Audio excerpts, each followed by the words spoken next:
It may seem obvious that Jesus would go to be baptized in the Jordan River by his relative and forerunner, John.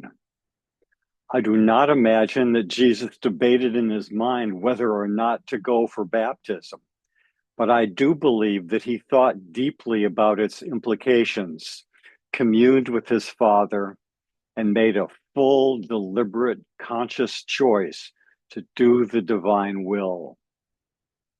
When Jesus was about to be baptized, John protested, "I need to be baptized by you. Do you come to me?" John's question implies that the baptizer is normally greater than the one who is baptized.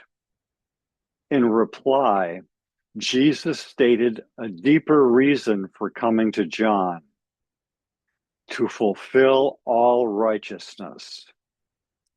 In doing so, Jesus openly connected the beginning of his public career with the work of John the Baptizer. The wider meaning of this baptism was that it marked the beginning of the most momentous years in Jesus' life. God had made a covenant with Abraham. Moses, Elijah, and the prophets had led the way forward. It was the will of God that Jesus' followers should nourish themselves on the best of this heritage. By the time Jesus came on the scene, Judaism had been divinely sustained since the time of the covenant 2,000 years earlier.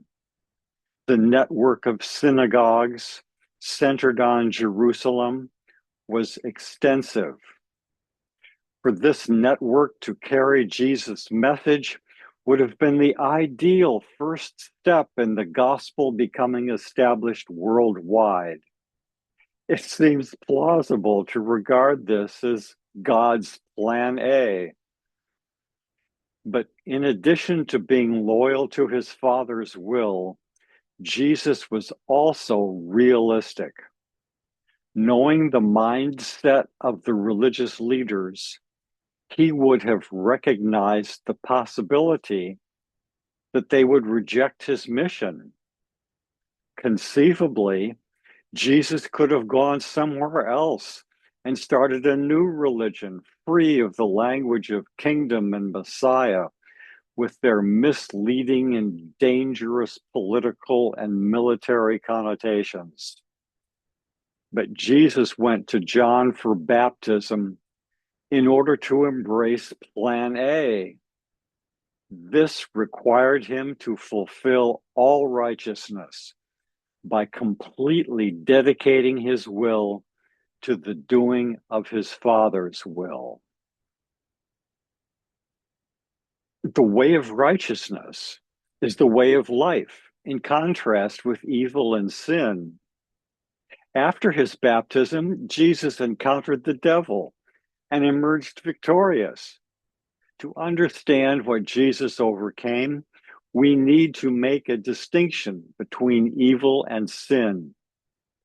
The Creator's plan of biological evolution brought forth humankind with natural tendencies toward material-mindedness and self-centeredness. The potential for evil is unavoidable, but we can choose good instead when we are old enough to know the difference. When we get tangled up in evil, our own, others, or both, we can enter into Jesus' prayer, "Deliver us from evil." When this prayer of ours is full of faith, God's answer empowers us to live the values of the divine way. Sin is in a different league.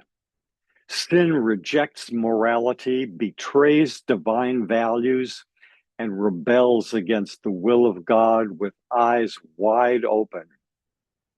Sin is not the archer who misses the mark, but the one who defies the very idea of a target and shoots arrows at other archers. Sin knows what God wants, but has stopped caring or takes pride in defiant action. Jesus consistently chose to fulfill all righteousness, and he thus showed us the divine ideal version of the way of life. This stands in contrast with evil and sin in many ways. The way of life says yes to God and goes forward. Evil is self-deceived. It goes the wrong way, but does not allow itself to face honestly what it is doing.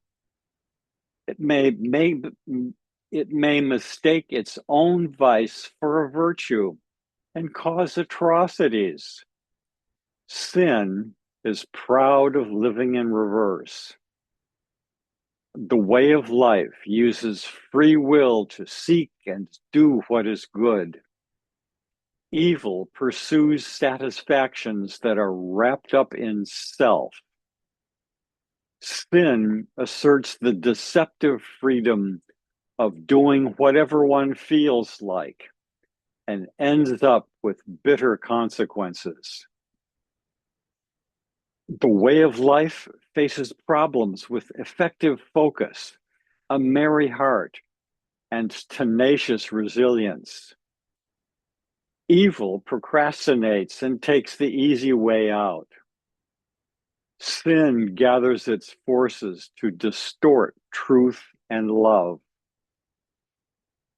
The way of life aspires to love each person appropriately. Evil gives affection only to those who are affectionate in return. Sin finds allies only in the company of those who pridefully blind themselves to God's goodness and the privilege of serving our siblings. The way of life leads to a glorious future. Evil slows down progress for everyone affected. Sin can accumulate a momentum that strangles a person's destiny as a child of God. In other words, if sin becomes a hardened habit, the individual becomes increasingly deaf to any further merciful appeal. In the worst case scenario, the wages of sin is death. In other words, the final consequence is a death which amounts to spiritual suicide of the soul. This is not to be confused with the desperate overdose of a teenager seized by the illusory darkness of depression. The way of life is health, sanity, and happiness.